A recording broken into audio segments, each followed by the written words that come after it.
Hi everyone, this is Robert. Welcome to The Well-Told Tale. Every week we bring to you the finest science fiction and fantasy stories ever written. We're now available as a podcast on YouTube and via our Patreon page, where there are additional stories exclusively for our patrons. Please do check out the link in the description if you're interested in that. This week we have part 2 of H.P Lovecraft's The Dunwich Horror.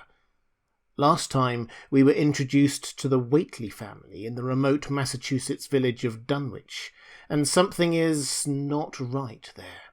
The ancient hills are groaning, the whippoorwills gather to witness the dying of a soul, and something is going on at the Whateley farmhouse that scares all visitors. Young Wilbur Whateley is deformed, hugely tall and powerful, with coarse dark hair over much of his body, and a goatish look to him. His mother has disappeared. Strange noises are heard from the farmhouse night and day, and something seems to be growing in there. As we left the story, old Man Whateley has died, leaving Wilbur with an exhortation to open up the gates to Yog-Sothoth with a chant only found in the Necronomicon. So now Wilbur is setting out to find a complete copy of it. By way of a content warning, this is a horror story with disturbing thoughts and images, and a story written in the 1920s by a rather disturbed man. With that in mind, let us return to the story. It's time to pull up a chair, relax, and enjoy the finale of The Dunwich Horror by H.P Lovecraft. Chapter 5. The following winter brought an event no less strange than Wilbur's first trip outside the Dunwich region. Correspondence with the Widener Library at Harvard, the Bibliothèque Nationale in Paris, the British Museum, the University of Buenos Aires, and the Library of Miskatonic University at Arkham had failed to get him the loan of a book he desperately wanted. So at length he set out in person, shabby, dirty, bearded and uncouth of dialect, to consult the copy at Miskatonic, which was the nearest to him geographically. Almost 8 feet tall and carrying a cheap new valise from Osborne's general store, this dark and goatish gargoyle appeared one day in Arkham in quest of the dreaded volume kept under lock and key at the college library, the hideous Necronomicon of the mad Arab Alhazred in Olaus Wormius's Latin version, as printed in Spain in the 17th century. He had never seen a city before, but he had no thought save to find his way to the university grounds, where indeed he passed heedlessly by the great white-fanged watchdog that barked with unnatural fury and enmity, and tugged frantically at its stout chain. Wilbur had with him the priceless but imperfect copy of Dr. Dee's English version, which his grandfather had bequeathed him, and upon receiving access to the Latin copy, he at once began to collate the 2 texts with the aim of discovering a certain passage which would have come on the 751st page of his own defective volume. This much he could not civilly refrain from telling the librarian, the same erudite Henry Armitage, A.M. Miskatonic, Ph.D. Princeton, Lit. D. John Hopkins, who had once called at the farm, and who now politely plied him with questions. He was looking, he had to admit, for a kind of formula or incantation containing the frightful name Yog-Sothoth, and it puzzled him to find discrepancies, duplications, and ambiguities, which made the matter of determination far from easy. As he copied the formula he finally chose, Dr. Armitage looked involuntarily over his shoulder at the open pages, the left-hand one of which, in the Latin version, contained such monstrous threats to the peace and sanity of the world. "Nor is it to be thought," ran the text as Armitage mentally translated it, "that man is either the oldest or the last of the earth's masters, or that the common bulk of life and substance walks alone. The old ones were, the old ones are, and the old ones shall be. Not in the spaces we know, but between them. They walk serene and primal, undimensional and to us unseen. Yog-Sothoth knows the gate. Yog-Sothoth is the gate. Yog-Sothoth is the key and guardian of the gate. Past, present, future, All are one in Yog Sothoth. He knows where the old ones broke through of old, and where they shall break through again. He knows where they have trod earth's fields, and where they still tread them.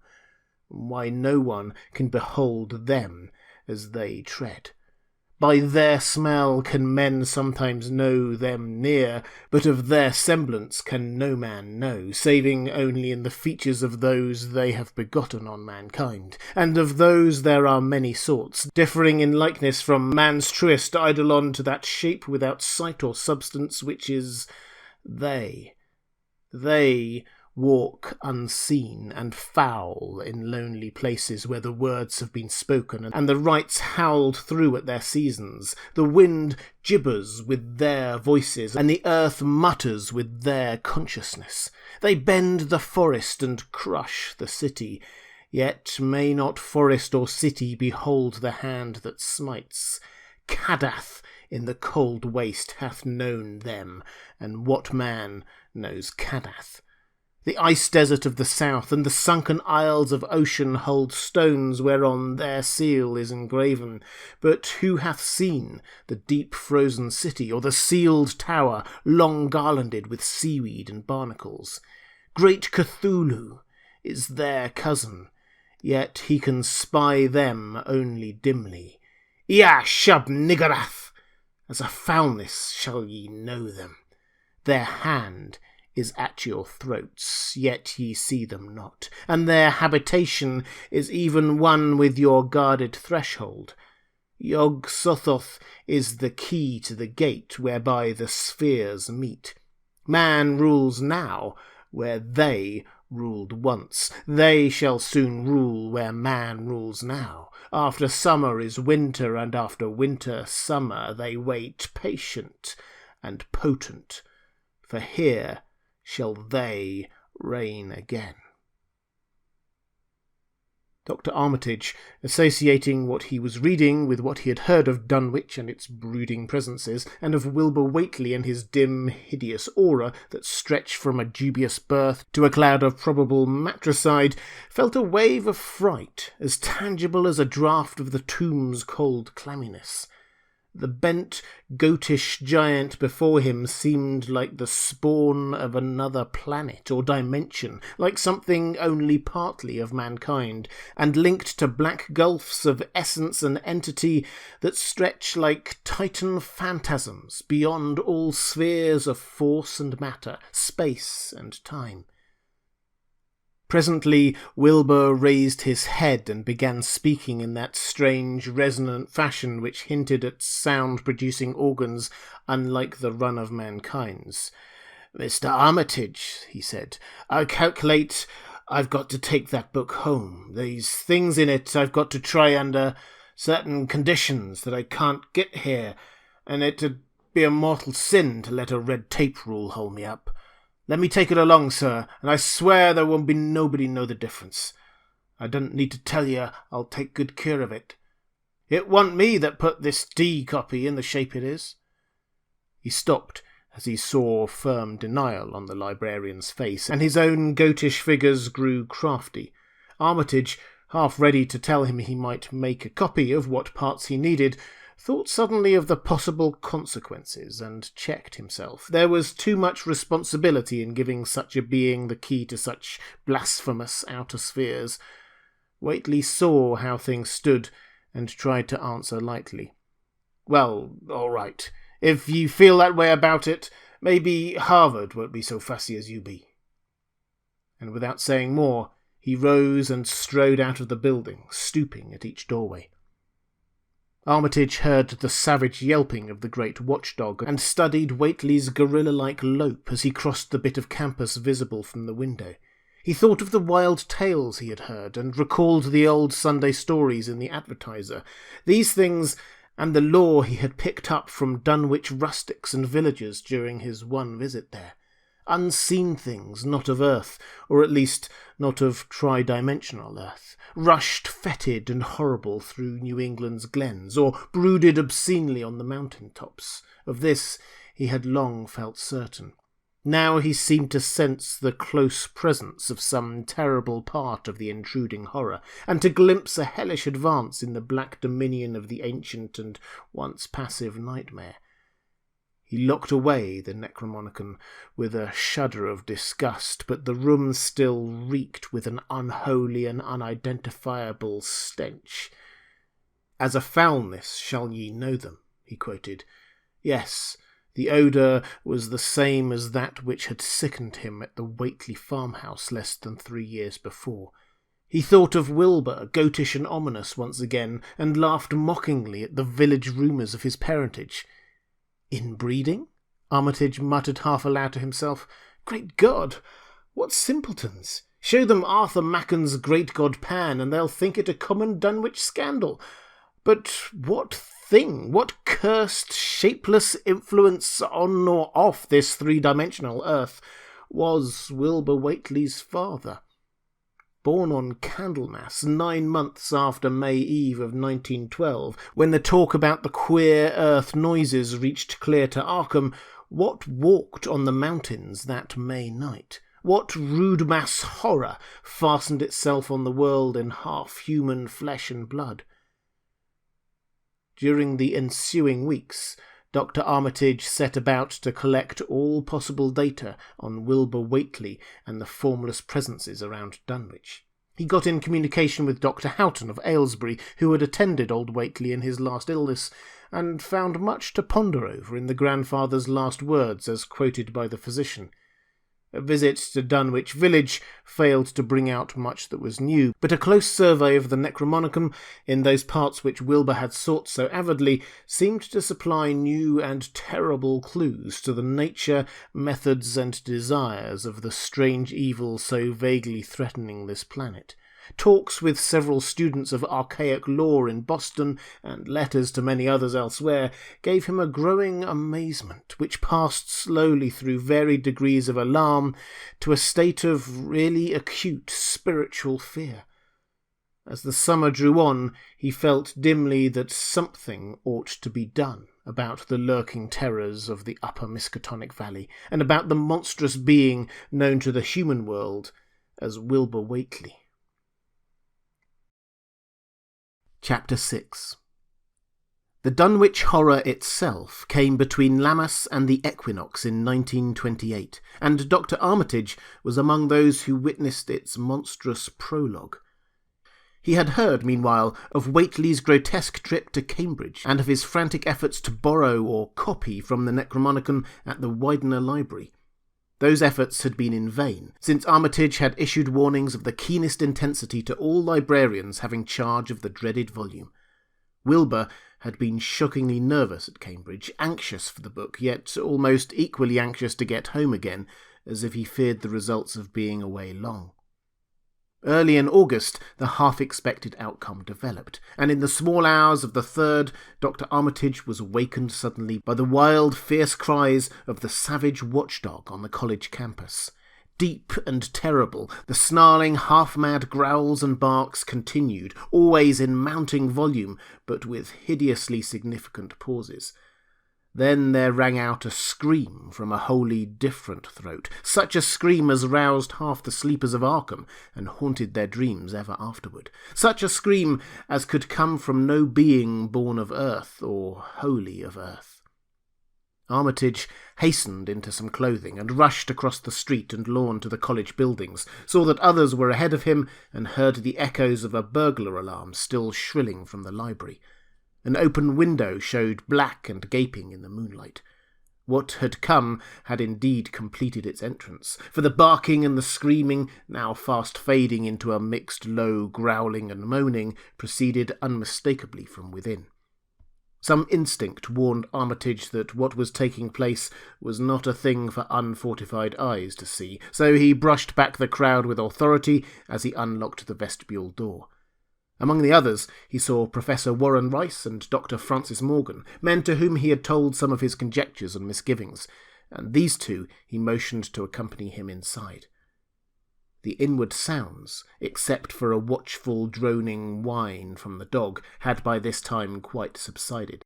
But Armitage now perceived with a sudden start that a loud chorus of whippoorwills among the shrubbery had commenced a damnably rhythmical piping, as if in unison with the last breath of a dying man.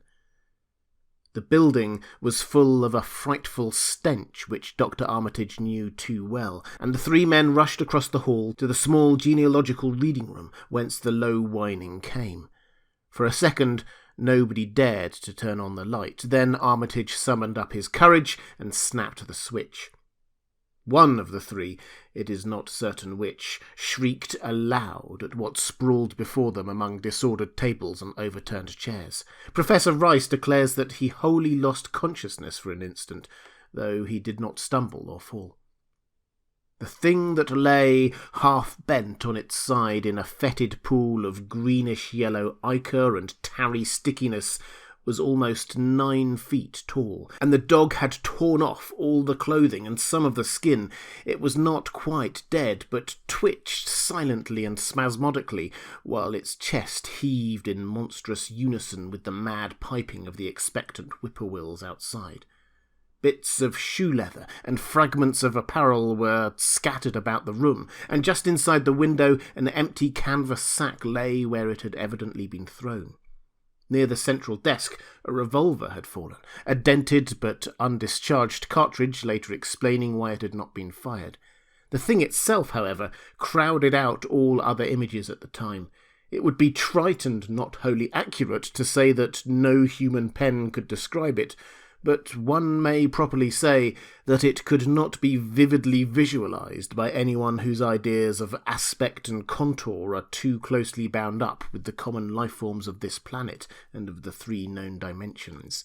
It was partly human, beyond a doubt, with very man-like hands and head, and the goatish, chinless face had the stamp of the Whateleys upon it. But the torso and lower parts of the body were teratologically fabulous, so that only generous clothing could ever have enabled it to walk on earth unchallenged or uneradicated. Above the waist it was semi-anthropomorphic, though its chest, where the dog's rending paws still rested watchfully, had the leathery, reticulated hide of a crocodile or alligator. The back was piebald with yellow and black, and dimly suggested the squamous covering of certain snakes. Below the waist, though, it was the worst, for here all human resemblance left off and sheer fantasy began. The skin was thickly covered with coarse black fur, and from the abdomen a score of long greenish-grey tentacles with red-sucking mouths protruded limply. Their arrangement was odd, and seemed to follow the symmetries of some cosmic geometry unknown to Earth or the solar system. On each of the hips, deep set in a kind of pinkish ciliated orbit, was what seemed to be a rudimentary eye, whilst in lieu of a tail there depended a kind of trunk or feeler with purple annular markings and with many evidences of being an undeveloped throat or mouth. The limbs, save for their black fur, roughly resembled the hind legs of prehistoric Earth's giant saurians, and terminated in ridgy-veined pads that were neither hooves nor claws. When the thing breathed, its tail and tentacles rhythmically changed colour, as if from some circulatory cause normal to the non-human side of its ancestry. In the tentacles, this was observable as a deepening of the greenish tinge, whilst in the tail it was manifest in a yellowish appearance which alternated with a sickly greyish-white in the spaces between the purple rings. Of genuine blood there was none, only the fetid greenish-yellow ichor which trickled along the painted floor beyond the radius of the stickiness, and left a curious discoloration behind it. As the presence of the 3 men seemed to rouse the dying thing, it began to mumble without turning or raising its head. Dr. Armitage made no written record of its mouthings, but asserts confidently that nothing in English was uttered. At first the syllables defied all correlation with any speech of Earth, but toward the last there came some disjointed fragments, evidently taken from the Necronomicon, that monstrous blasphemy in quest of which the thing had perished. Those fragments, as Armitage recalls them, ran something like Nagai, Naga, Bagshugog, Yaha, Yog Sothoth, Yog Sothoth. They trailed off into nothingness as the whippoorwills shrieked in rhythmical crescendos of unholy anticipation. Then came a halt in the gasping, and the dog raised its head in a long, lugubrious howl. A change came over the yellow, goatish face of the prostrate thing, and the great black eyes fell in appallingly. Outside the window, the shrillings of the whippoorwills had suddenly ceased, and above the murmurs of the gathering crowd there came the sound of a panic-struck whirring and fluttering. Against the moon, vast clouds of feathery watchers rose and raced from sight, frantic at that which they had sought for prey. All at once the dog started up abruptly, gave a frightened bark, and leapt nervously out the window by which it had entered. A cry rose from the crowd, and Dr. Armitage shouted to the men outside that no one must be admitted till the police or medical examiner came. He was thankful that the windows were just too high to permit of peering in, and drew the dark curtains carefully down over each one.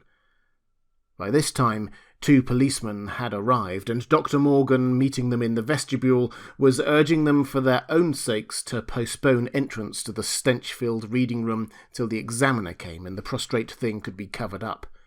Meanwhile, frightful changes were taking place on the floor. One need not describe the kind and rate of shrinkage and disintegration that occurred before the eyes of Dr. Armitage and Professor Rice, but it is permissible to say that, aside from the external appearance of face and hands, the really human elements in Wilbur Whateley must have been very small.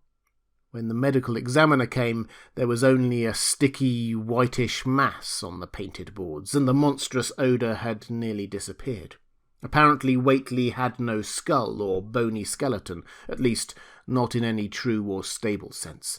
He had taken somewhat after his unknown father. Chapter 7. Yet all this was only the prologue of the actual Dunwich Horror. Formalities were gone through by bewildered officials, abnormal details were duly kept from press and public, and men were sent to Dunwich and Aylesbury to look up property and notify any who might be heirs of the late Wilbur Whateley. They found the countryside in great agitation, both because of the growing rumblings beneath the domed hills, and because of the unwanted stench and the surging, lapping sounds which came increasingly from the great empty shell formed by Whateley's boarded-up farmhouse. Earl Sawyer, who tended the horse and cattle during Wilbur's absence, had developed a woefully acute case of nerves. The officials devised excuses not to enter the noisome boarded place, and were glad to confine their survey of the deceased's living quarters, the newly mended sheds, to a single visit. They filed a ponderous report at the courthouse in Aylesbury, and litigations concerning heirship are said to be still in progress amongst the innumerable Whateleys, decayed and undecayed, of the upper Miskatonic Valley. An almost interminable manuscript in strange characters written in a huge ledger and adjudged a sort of diary because of the spacing and the variations in ink and penmanship presented a baffling puzzle to those who found it on the old bureau which served as its owner's desk. After a week of debate, it was sent to Miskatonic University, together with the deceased's collection of strange books, for study and possible translation. But even the best linguists soon saw that it was not likely to be unriddled with ease. No trace of the ancient gold with which Wilbur and the old Whateleys always paid their debts has ever yet been discovered. It was in the dark of September 9th that the horror broke loose. The hill noises had been very pronounced during the evening, and dogs barked frantically all night. Early risers on the 10th noticed a particular stench in the air. About 7 o'clock, Luther Brown, the hired boy at George Corey's, between Cold Spring Glen and the village, rushed frenziedly back from his morning trip to 10-acre meadow with the cows. He was almost convulsed with fright as he stumbled into the kitchen, and in the yard outside the no less frightened herd were pawing and lowing pitifully, having followed the boy back in the panic they shared with him. Between gasps, Luther tried to stammer out his tale to Mrs. Corey. "Up there in the road beyond the glen, Miss Corey. There's something been there. It smells like thunder, and all the bushes and little trees is pushed back from the road as if they'd a house been moved along of it. And that ain't the worst, neither. There's prints in the road, Miss Curry. Great round prints, as big as barrel heads, all sunk down deep like an elephant had been along, only they's a sight more nor 4 feet could make. I looked at 1 or 2 afore I run, and I see every one was covered with lines spreading out from one place, like as if a big palm leaf fan. Twicked or 3 times as big as any they is. Head of Ben pounded down the road, and the smell was awful, like what it is around Wizard Whateley's whole house. Here he faltered, and seemed to shiver afresh with the fright that sent him flying home. Mrs. Corey, unable to extract more information, began telephoning the neighbours, thus starting the rounds the overture of panic that heralded the major terrors. When she got Sally Sawyer, housekeeper at Seth Bishop's, the nearest place to Whateley's, it became her turn to listen instead of transmit, for Sally's boy Chauncey, who slept poorly, had been up on the hill towards Whateley's and had dashed back in terror after one look at the place, and at the pasturage where Mr. Bishop's cows had been left out all night. "Yes, Miss Corey?" came Sally's tremulous voice over the party wire. "Chauncey, he just came back posting, and he couldn't have talk for being scared. He says all Whateley's house is all blowed up, with the timbers scattered round like they've been dynamite inside. Only the bottom floor ain't through, but it is all covered in a kind of tar-like stuff that smells awful and drips down often on the ridges to the ground where the side timbers is blowed away. And there's awful kind of marks in the yard too, great round marks, bigger round than a hogshead, and all sticky with stuff like he's on the blowed-up house. Chauncey, he says they leads off into the meadows, where a great swathe wider than a barn is matted down, and all the stun walls tumbled every which way wherever it goes. And he says he, Miss Corey, as how he sought to look for Seth's cows, frighted as he was, and found 'em in the upper pasture nigh the Devil's Hop Yard in an awful shape. Half on 'em's clean gone, and nigh half on 'em's just left sucked most dry of blood, with sores on 'em, like they's been on Whateley's cattle ever since Lavinia's black brat was born. Seth, he's gone out now to look at 'em, and though I'll vow he won't care to get very nigh Wizard Whateley's, Chauncey didn't look careful to see where the big matted down swathe led after from the pasturage, but he says it pointed towards the glen to the road. I tell you, Miss Corey, there's something abroad as oughtn't to be abroad, and I for one think that black Wilbur Whateley has come to the bad end he deserved, is at the bottom of the breeding of it. He wasn't a human himself, I always says to everybody, and I think he and old Whateley must have raised something in that there nailed house as ain't even so human as he was. There's always been unseen things around Dunwich, living things as ain't human and ain't good for human folks. Ground was a talking last night, and towards morning, Chauncey he heard the whippoorwill so loud in Colonel Spring Glen he couldn't sleep none. Then he thought he heard another faint-like sound over towards Wizard Whateley's, a kind of ripping or tearing of wood, like some big box or crate was being opened fur off. What with this and that, he didn't get to sleep at all till sun-up, and no sooner was he up this morning, but he's got to go over to Whateley's and see what's the matter. He's see enough, I tell you, Miss Corey. This don't mean no good. I think as well the menfolks ought to get up a party or do something. I know something awful's about, and feel my time is nigh, though only God knows just what it is. Did your Luther take account of what them big tracks led to? No? Well, Miss Corey, if they was on the glen rud of this side of the glen, and ain't got to your house yet, I'll calculate they must go to the glen itself. They would do that.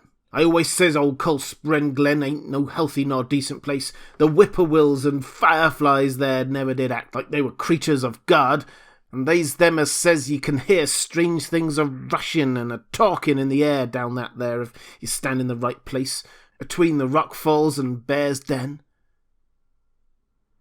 By noon, fully 3/4 of the men and boys of Dunwich were trooping over the roads and meadows between the new-made Whateley ruins and Cold Spring Glen, examining in horror the vast monstrous prints, the maimed bishop cattle, the strange noisome wreck of the farmhouse, and the bruised matted vegetation of the fields and roadsides. Whatever had burst loose upon the world had assuredly gone down into the great sinister ravine, for all the trees on the banks were bent and broken, and a great avenue had been gouged in the precipice-hanging underbrush. It was as though a house launched by an avalanche had slid down through the tangled growths of the almost vertical slope. From below, no sound came, but only a distant, undefinable fetor, and it is not to be wondered at that the men preferred to stay on the edge and argue rather than descend and beard the unknown cyclopean horror in its lair. 3 dogs that were with the party had barked furiously at first, but seemed cowed and reluctant when near the glen. Someone telephoned the news to the Aylesbury Transcript, but the editor, accustomed to wild tales from Dunwich, did no more than concoct a humorous paragraph about it, an item soon afterward reproduced by the Associated Press. That night everyone went home, and every house and barn was barricaded as stoutly as possible. Needless to say, no cattle were allowed to remain in open pasturage. About 2 a.m, a frightful stench and the savage barking of the dogs awakened the household at Elmer Fry's on the eastern edge of Cold Spring Glen, and all agreed that they could hear a sort of muffled swishing or lapping sound from somewhere outside.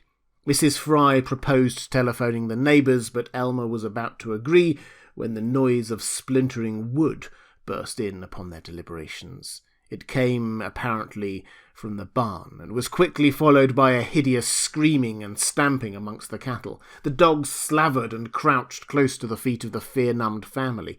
Fry lit a lantern through force of habit, but knew it would be death to go out into that black farmyard. The children and the womenfolk whimpered, kept from screaming by some obscure vestigial instinct of defence which told them that their lives depended on silence. At last the noise of the cattle subsided to a pitiful moaning, and a great snapping, crashing, and crackling ensued. The Frys, huddled together in the sitting-room, did not dare to move until the last echoes died away far down in Cold Spring Glen. Then, amidst the dismal moans from the stable and the demoniac piping of late whippoorwills in the glen, Selina Fry tottered to the telephone and spread what news she could of the second phase of the horror. The next day, all the countryside was in a panic, and cowed, uncommunicative groups came and went where the fiendish thing had occurred. 2 titan swathes of destruction stretched from the glen to the Fry farmyard. Monstrous prints covered the bare patches of ground, and one side of the old red barn had completely caved in.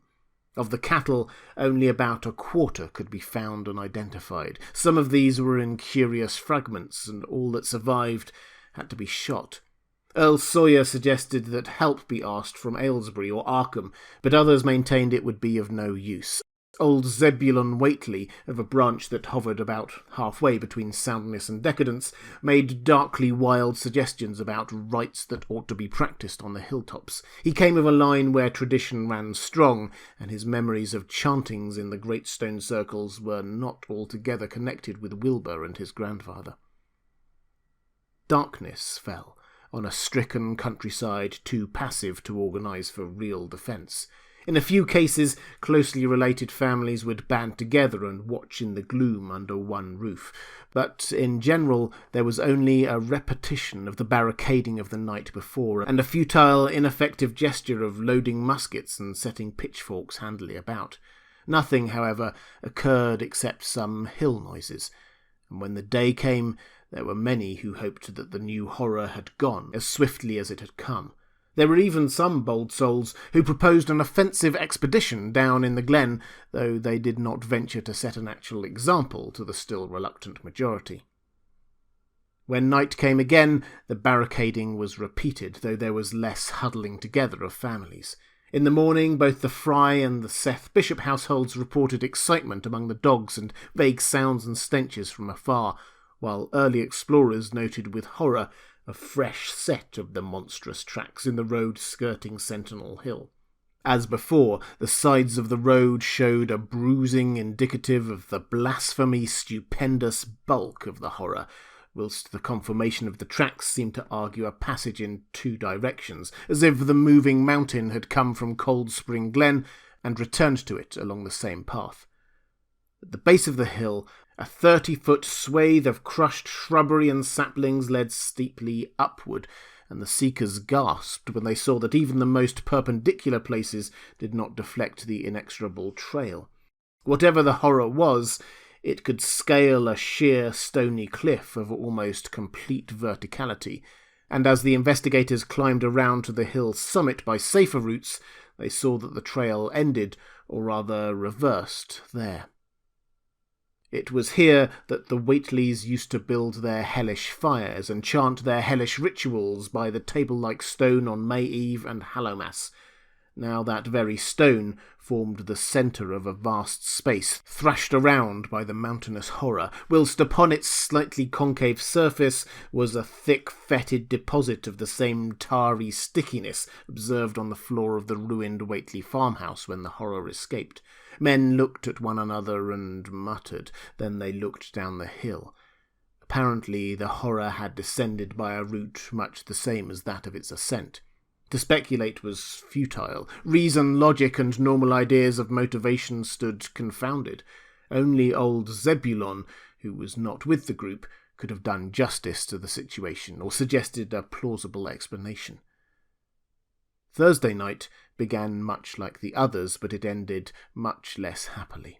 The whippoorwills in the glen had screamed with such unusual persistence that many could not sleep, and at about 3 a.m. all the party telephones rang tremulously. Those who took down their receivers heard a fright-mad voice shriek out, "Help! Oh my God!" And some thought a crashing sound followed the breaking off of the exclamation. There was nothing more. No one dared to do anything, and no one knew till morning whence the call came. Then those who had heard it called everyone on the line, and found that only the Frys did not reply. The truth appeared an hour later, when a hastily assembled group of armed men trudged out to the Fry place at the head of the glen. It was horrible, yet hardly a surprise. There were more swathes and monstrous prints, but there was no longer any house. It had caved in like an eggshell, and amongst the ruins nothing living or dead could be discovered, only a stench and a tarry stickiness. The Elmer Frys had been erased from Dunwich.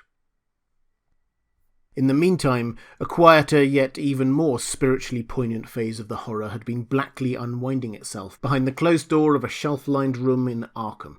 The curious manuscript record or diary of Wilbur Whateley, delivered to Miskatonic University for translation, had caused much worry and bafflement amongst experts in languages both ancient and modern.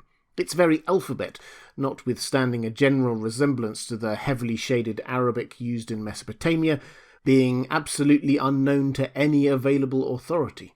The final conclusion of the linguists was that the text represented an artificial alphabet, giving the effect of a cipher, though none of the usual methods of cryptographic solution seemed to furnish any clue, even when applied on the basis of every tongue the writer might conceivably have used.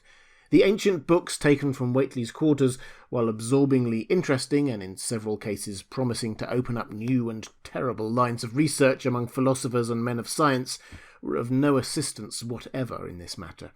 One of them, a heavy tome with an iron clasp, was in another unknown alphabet, this one of a very different cast, and resembling Sanskrit more than anything else. The old ledger was at length given wholly into the charge of Dr. Armitage, both because of his peculiar interest in the Whateley matter, and because of his wide linguistic learning and skill in the mystical formulae of antiquity and the Middle Ages.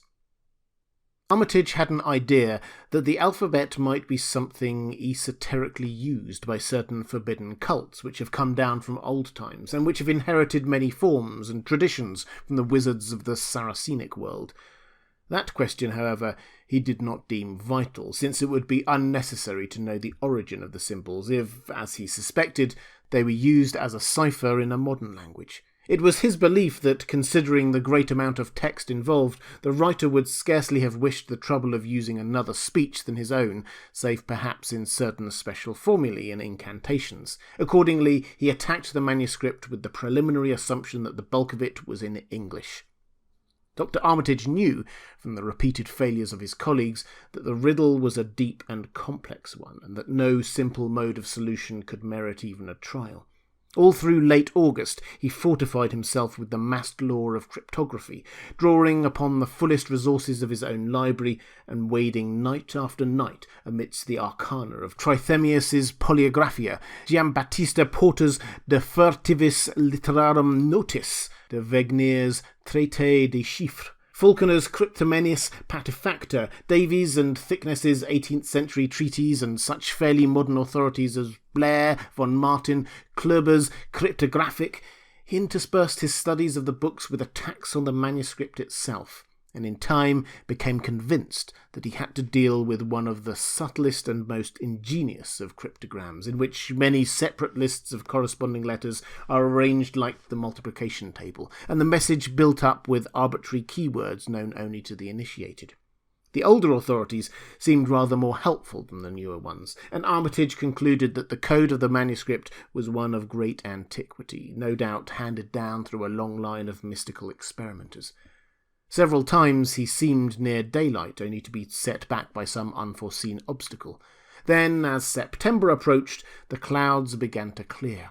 Certain letters, as used in certain parts of the manuscript, emerged definitively and unmistakably, and it became obvious that the text was indeed in English. On the evening of September 2nd, the last major barrier gave way, and Dr. Armitage read for the first time a continuous passage of Wilbur Whateley's annals. It was, in truth, a diary, as all had thought, and it was couched in a style clearly showing the mixed occult erudition and general illiteracy of the strange beast who wrote it. Almost the first long passage that Armitage deciphered, an entry dated November the 26th, 1916, proved highly startling and disquieting. It was written, he remembered, by a child of 3.5, who looked like a lad of 12 or 13. Today learned the Aklo for the Sabbath, it ran, which did not like, it being answerable from the hill and not from the air. That upstairs more ahead of me than I had thought it would be, and is not like to have much earth brain. Shot Elam Hutchkins's collie Jack when he went to bite me, and Elam says he would kill me if he dast. I guess he won't. Grandfather kept me saying the Doe formula last night, and I think I saw the inner city at the 2 magnetic poles. I shall go to those poles when the earth is cleared off, if I can't break through with the Doe-Chna formula when I commit it. They from the air told me at Sabbat that it will be years before I can clear off the earth, and I guess Grandfather will be dead then, so I shall have to learn all the angles of the planes and all the formulas between the ear and the ninger. They from outside will help, but they cannot take body without human blood. That upstairs looks it will have the right cast. I can see it a little when I make the Urish sign or blow the power of Ibn Ghazi at it, and it is near like them at May Eve on the hill. The other face may wear off some. I wonder how I shall look when the earth is cleared, and there are no earth beings on it. He that came with Aklo Sabaoth said I may be transfigured, there being much of the outside to work on. Morning found Dr. Armitage in a cold sweat of terror and a frenzy of wakeful concentration. He had not left the manuscript all night, but sat at his table under the electric light, turning page after page with shaking hands as fast as he could decipher the cryptic text. He had nervously telephoned his wife he would not be home, and when she brought him a breakfast from the house he could scarcely dispose of a mouthful. All that day he read on, now and then halted maddeningly as a reapplication of the complex key became necessary. Lunch and dinner were brought him, but he ate only the smallest fraction of either. Towards the middle of the next day he drowsed off in his chair, but soon woke out of a tangle of nightmares almost as hideous as the truths and menaces to man's existence that he had uncovered. On the morning of September 4th, Professor Rice and Dr. Morgan insisted on seeing him for a while and departed trembling and ashen grey. That evening he went to bed, but slept only fitfully. Wednesday, the next day, he was back at the manuscript and began to take copious notes both from the current sections and from those he had already deciphered. In the small hours of that night he slept a little in an easy chair in his office, but was at the manuscript again before dawn.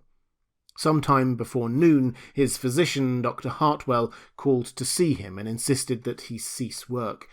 He refused, intimating that it was of the most vital importance for him to complete the reading of the diary and promising an explanation in due course of time. That evening, just as twilight fell, he finished his terrible perusal and sank back exhausted.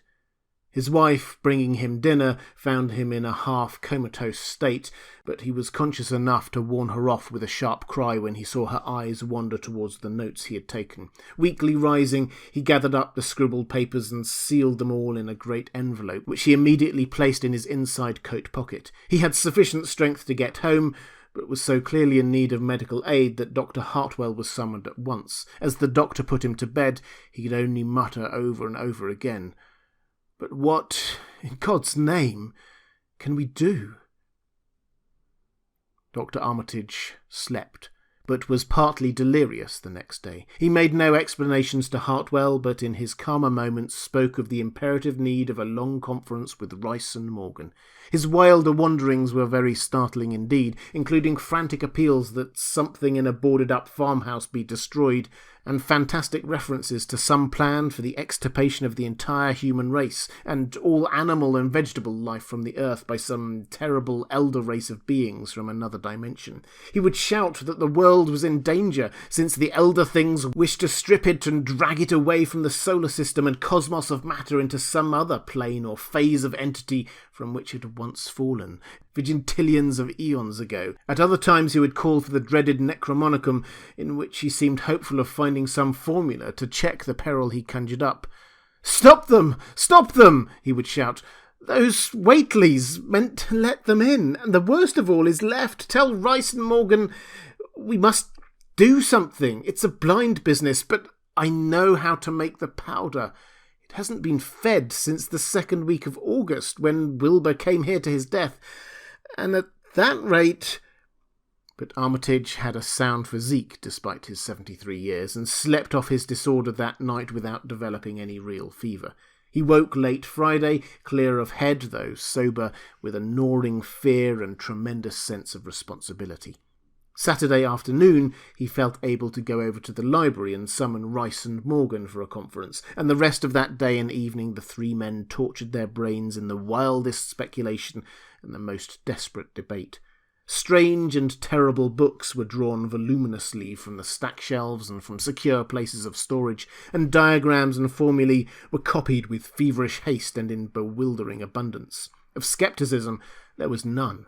All three had seen the body of Wilbur Whateley as it lay on the floor in a room of that very building, and after that not one of them could feel even slightly inclined to treat the diary as a madman's raving. Opinions were divided as to notifying the Massachusetts State Police, and the negative finally won.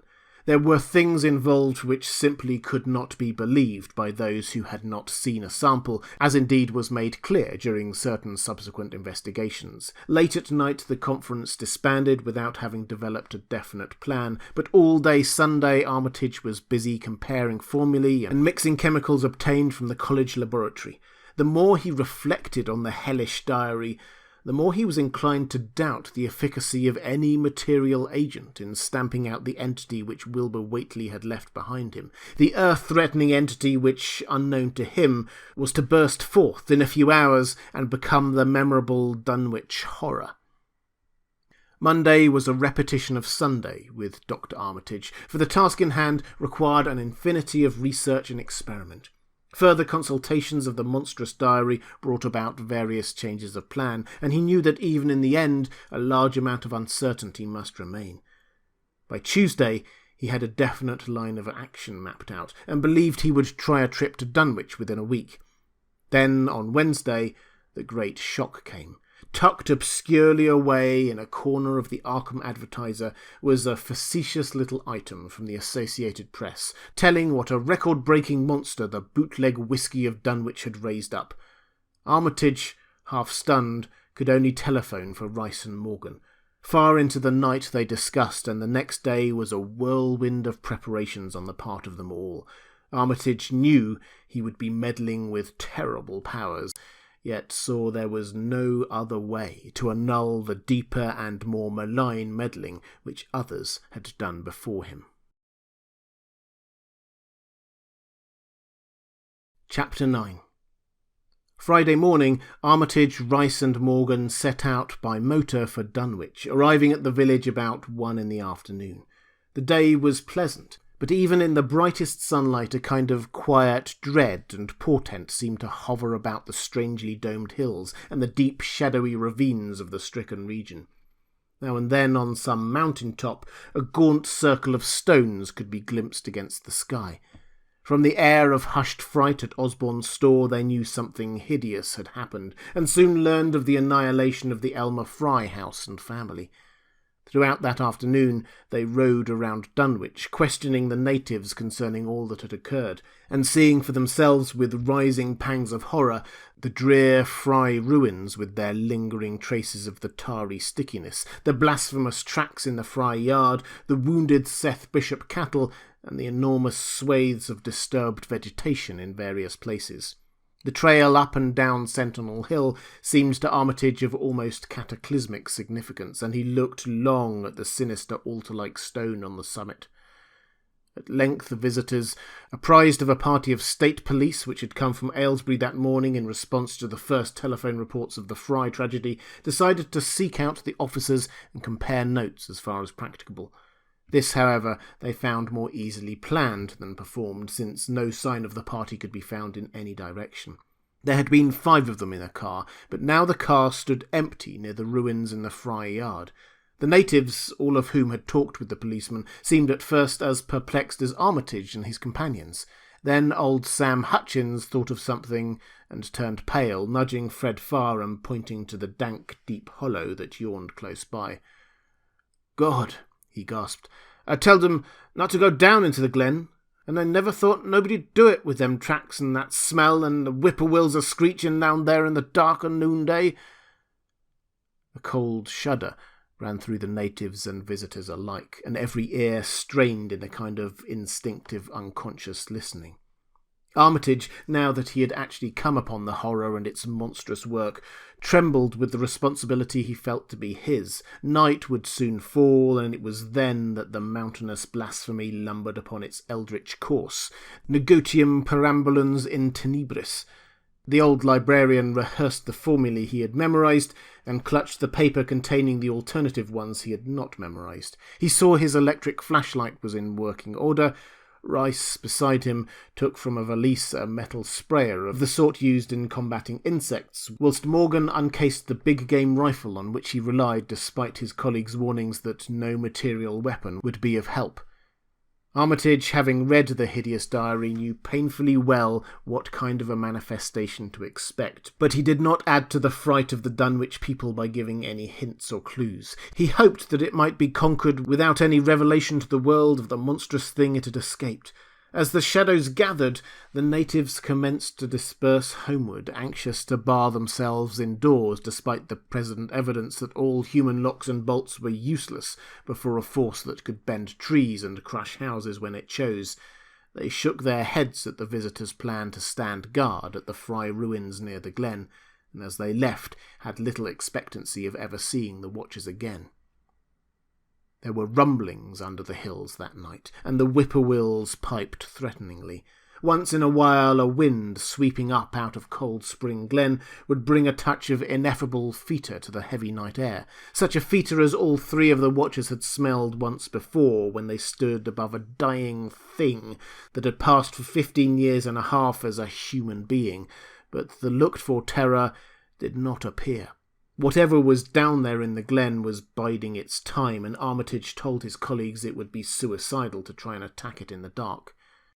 Morning came wanly, and the night sounds ceased. It was a grey, bleak day, with now and then a drizzle of rain, and heavier clouds seemed to be piling themselves up beyond the hills to the northwest. The men from Arkham were undecided what to do. Seeking shelter from the increasing rainfall beneath one of the few undestroyed Fry outbuildings, they debated the wisdom of waiting, or of taking the aggressive and going down into the glen in quest of their nameless, monstrous quarry. The downpour waxed in heaviness, and distant peals of thunder sounded from far horizons. Sheet lightning shimmered, and then a forky bolt flashed near at hand, as if descending into the accursed glen itself. The sky grew very dark, and the watchers hoped that the storm would prove a short, sharp one, followed by clear weather. It was still gruesomely dark when, not much over an hour later, a confused babel of voices sounded down the road. Another moment brought to view a frightened group of more than a dozen men, running, shouting, even whimpering hysterically. Someone in the lead began sobbing out words, and the Arkham men started violently when those words developed a coherent form. "Oh my God! My God!" the voice choked out. "It's a-going again, and this time by day!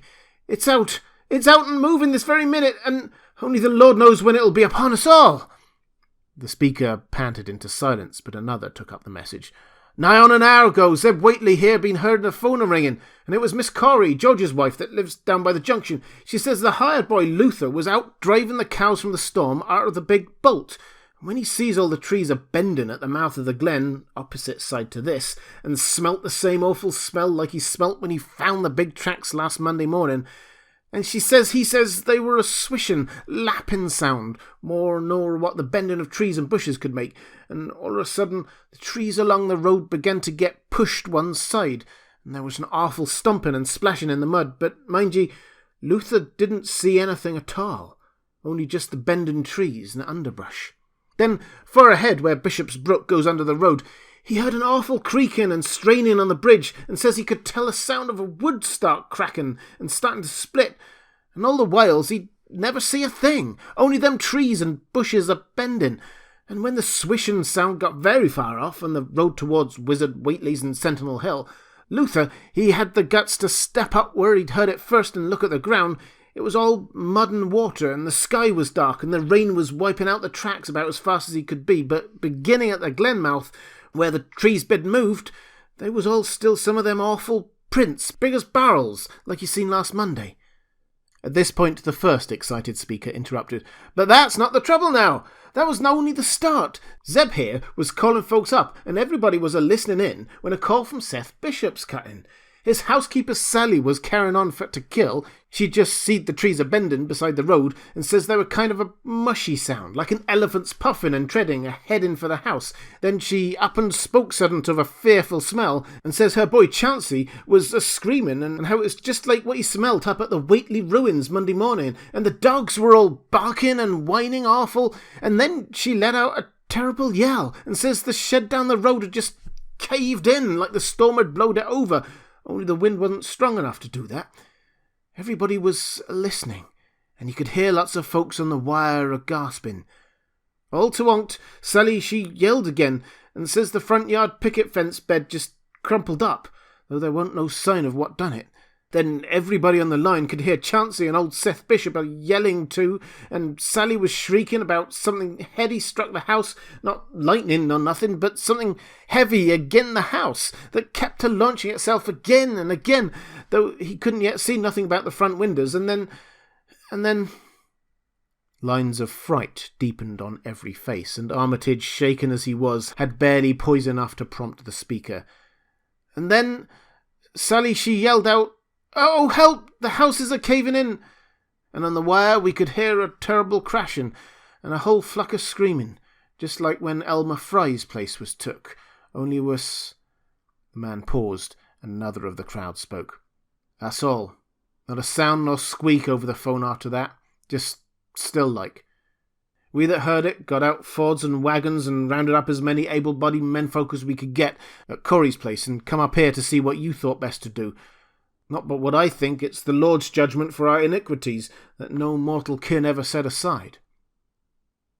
Armitage saw that the time for positive action had come, and spoke decisively to the faltering group of frightened rustics. "We must follow it, boys." He made his voice as reassuring as possible. "I believe there's a chance of putting it out of business. You men know that those Whateleys were wizards. Well, this thing is a kind of wizardry, and must be put down by the same means.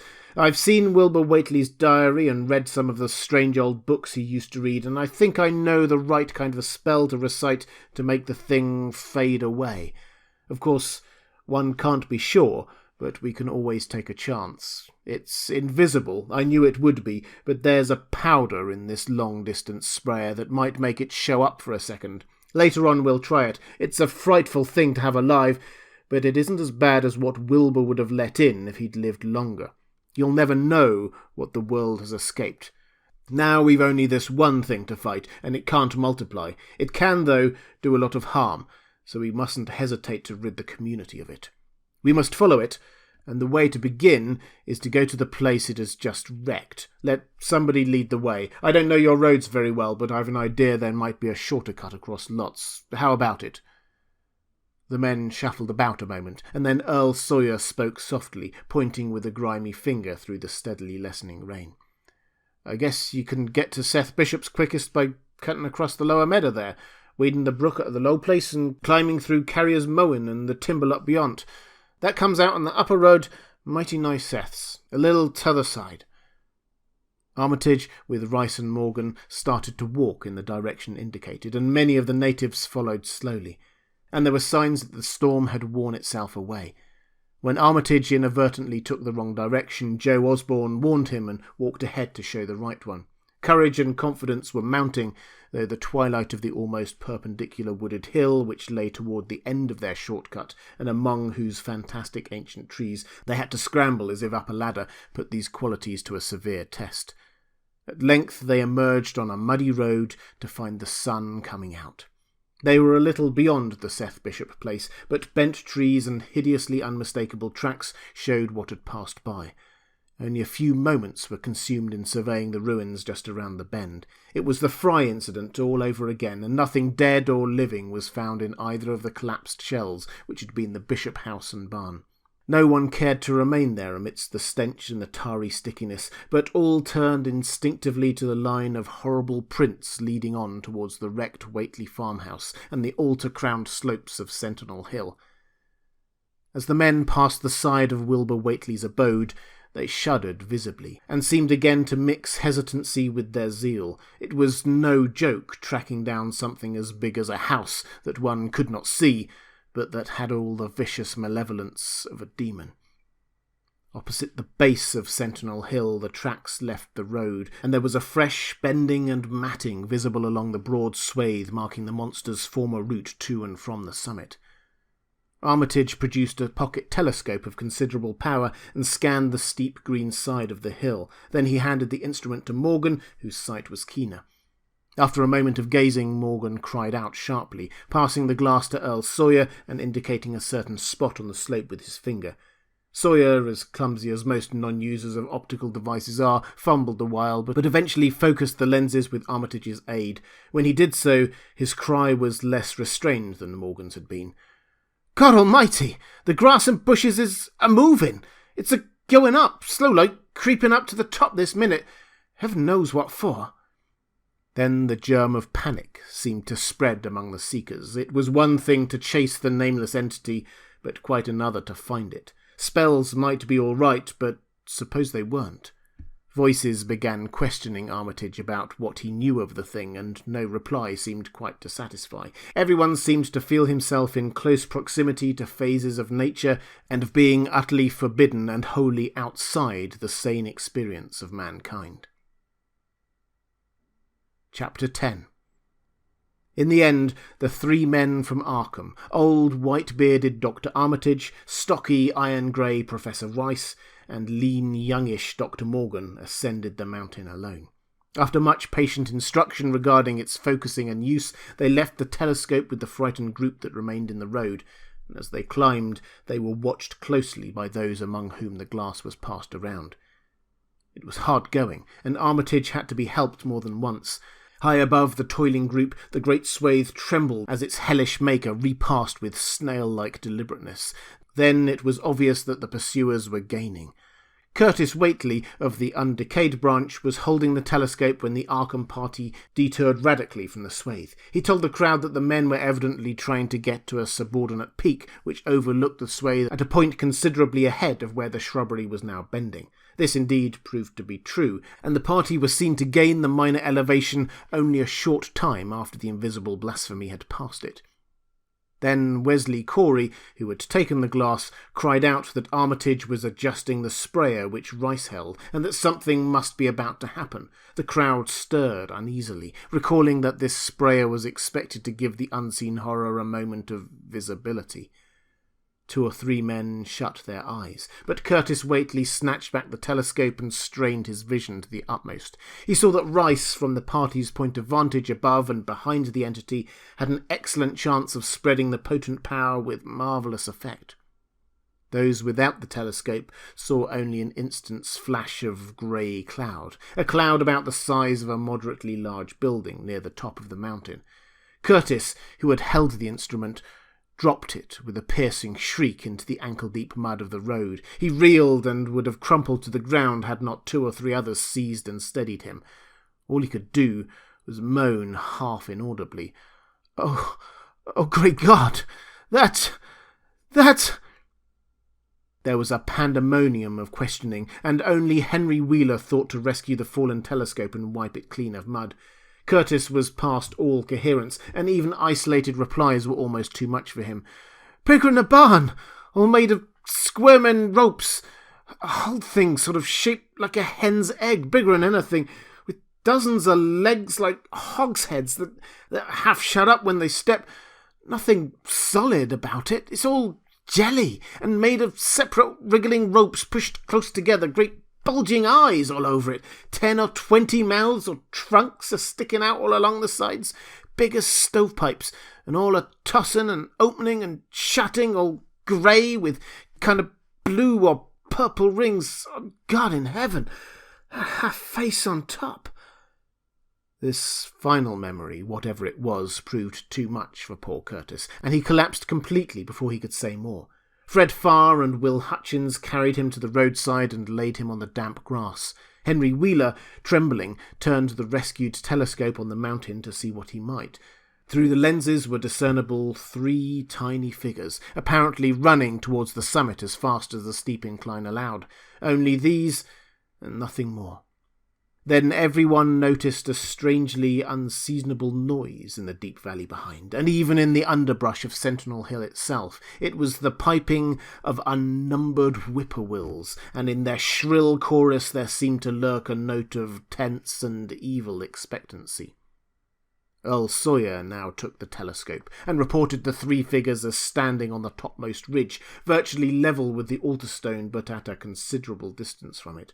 One figure, he said, seemed to be raising its hands above its head at rhythmic intervals, and as Sawyer mentioned the circumstance, the crowd seemed to hear a faint, half-musical sound from the distance, as if a loud chant were accompanying the gestures. The weird silhouette on that remote peak must have been a spectacle of infinite grotesqueness and impressiveness, but no observer was in the mood for aesthetic appreciation. "I guess he's saying the spell," whispered Wheeler as he snatched back the telescope. The whippoorwills were piping wildly and in a singularly curious, irregular rhythm, quite unlike that of the visible ritual. Suddenly, the sunshine seemed to lessen without the intervention of any discernible cloud. It was a very peculiar phenomenon, and plainly marked by all. A rumbling sound seemed brewing beneath the hills, mixed strangely with a concordant rumbling which clearly came from the sky. Lightning flashed aloft, and the wandering cloud looked in vain for the portents of a storm.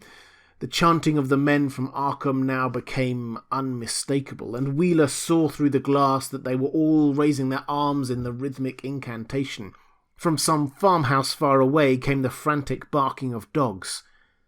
The change in the quality of the daylight increased, and the crowd gazed about the horizon in wonder. A purplish darkness, born of nothing more than a spectral deepening of the sky's blue, pressed down upon the rumbling hills. Then the lightning flashed again, somewhat brighter than before, and the crowd fancied that it had shown a certain mistiness around the altar stone on the distant height. No one, however, had been using the telescope at that instant. The whippoorwills continued their irregular pulsation, and the men of Dunwich braced themselves tensely against some imponderable menace with which the atmosphere seemed surcharged. Without warning came those deep, cracked, raucous vocal sounds which will never leave the memory of the stricken group who heard them. Not from any human throat were they born, for the organs of a man can yield no such acoustic perversions. Rather would one have said they came from the pit itself, had not their source been so unmistakably the altar stone on the peak. It is almost erroneous to call them sounds at all, since so much of their ghastly infra-bass timbre spoke to dim seats of consciousness and terror far subtler than the ear. Yet one must do so, since their form was indisputably, though vaguely, that of half-articulate words. They were loud, loud as the rumblings and the thunder above which they echoed, yet did they come from no visible being. And because imagination might suggest a conjectural source in the world of non-visible beings, the huddled crowd at the mountain's base huddled still closer, and winced as if in expectation of a blow. "Nigga! Nigga! Thifaclack nigga! Yog Sothoth!" ran the hideous croaking out of space. "Ye blink! Hinya! Nigdicock!" The speaking impulse seemed to falter here, as if some frightful psychic struggle were going on. Henry Wheeler strained his eye at the telescope, but saw only the 3 grotesquely silhouetted human figures on the peak, all moving their arms furiously in strange gestures as their incantation grew near its culmination. From what black wells of acherontic fear or feeling, from what unplumbed gulf of extra-cosmic consciousness or obscure, long-latent heredity were these half-articulate thunder-croakings drawn? Presently they began to gather renewed force and coherence as they grew in stark, utter, ultimate frenzy. "Ya ya ya ya! Ya! Nika ah! Nika ah! Ya! Ya! Help! Help! Father! Father! Yog-Sothoth!" But that was all. The pallid group in the road, still reeling at the indisputably English syllables that had poured thickly and thunderously down from the frantic vacancy beside that shocking altar stone, were never to hear such syllables again. Instead, they jumped violently at the terrific report which seemed to rend the hills, the deafening, cataclysmic peal whose source, be it inner earth or sky, no hearer was ever able to place. A single lightning bolt shot from the purple zenith to the altar stone, and a great tidal wave of viewless force and indescribable stench swept down from the hill to all the countryside. Trees, grass, and underbrush were whipped into a fury, and the frightened crowd at the mountain's base, weakened by the lethal fetor that seemed about to asphyxiate them, were almost hurled off their feet. Dogs howled from the distance. Green grass and foliage wilted to a curious sickly yellow-grey, and over field and forest were scattered the bodies of dead whippoorwills. The stench left quickly, but the vegetation never came right again. To this day there is something queer and unholy about the growths on and around that fearsome hill. Curtis Whateley was only just regaining consciousness when the Arkham men came slowly down the mountain in the beams of a sunlight once more brilliant and untainted. They were grave and quiet, and seemed shaken by memories and reflections even more terrible than those which had reduced the group of natives to a state of cowed quivering. In reply to a jumble of questions, they only shook their heads and reaffirmed one vital fact. "The thing has gone forever," Armitage said. "It has been split up into what it was originally made of and can never exist again. It was an impossibility in a normal world. Only the least fraction was really matter in any sense we know. It was like its father, and most of it has gone back to him in some vague realm or dimension outside our material universe, some vague abyss out of which only the most accursed rites of human blasphemy could ever have called him for a moment on the hills." There was a brief silence, and in that pause the scattered senses of poor Curtis Whateley began to knit back into a sort of continuity, so that he put his hands to his head with a moan. Memory seemed to pick itself up where it had left off, and the horror of the sight that had prostrated him burst in upon him again. "Oh my God! Oh my God! That half-face on top of it, that face with the red eyes and crinkly albino hair and no chin, like the Whateleys. It was an octopus, a centipede, spider kind of thing, but it was a half-shaped man's face on top of it. It looked like Wizard Whateley's, only it was yards and yards across. He paused, exhausted, as the whole group of natives stared in a bewilderment not quite crystallized into fresh terror. Only old Zebulon Whateley, who wonderingly remembered ancient things but who had been silent heretofore, spoke aloud. 15 year gone, he rambled. I heard old Whateley say as how some day we'll hear a child o' Lavinies calling its father's name on the top of Sentinel Hill. But Joe Osborne interrupted him to question the Arkham men anew. What was it, anyhow, and however did young Wizard Whateley call it out the air it came from? Armitage chose his words carefully. It was mostly a kind of force that doesn't belong in our part of space, a kind of force that acts and grows and shapes itself by other laws than those of our sort of nature. We have no business calling in such things from outside, and only very wicked people and very wicked cults ever try to. There was some of it in Wilbur Whateley himself, enough to make a devil and a precocious monster of him, and to make his passing out a pretty terrible sight. I'm going to burn his accursed diary, and if you men are wise, you'll dynamite that altar stone up there and pull down all the rings of standing stones on the other hills. Things like that brought down the beings those Whateleys were so fond of, the beings they were going to let in tangibly to wipe out the human race and drag the earth off to some nameless place for some nameless purpose. But as to this thing we've just sent back, the Whateleys raised it for a terrible part in the doings that were to come. It grew fast and big from the same reason that Wilbur grew fast and big, but it beat him because it had a greater share of the outsideness in it. You needn't ask how Wilbur called it out of the air. He didn't call it out. It was his twin brother, but it looked more like the father than he did.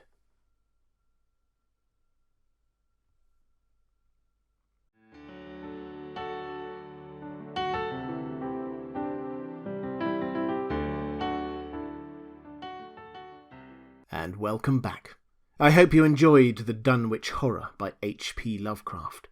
If you enjoy these audio narrations, you may be interested in the easy-to-listen-to downloadable versions I am now producing. These stitch together the various parts of the longer stories so there are no breaks interrupting the flow of the narrative. If you're interested in that, there's a link to my website in the description. Patrons of The Well Told Tale get a discount on all audiobooks, so you may want to check out my Patreon page as well, at patreon.com/thewelltoldtale. We'll be back next week with another classic story. I hope you can join me.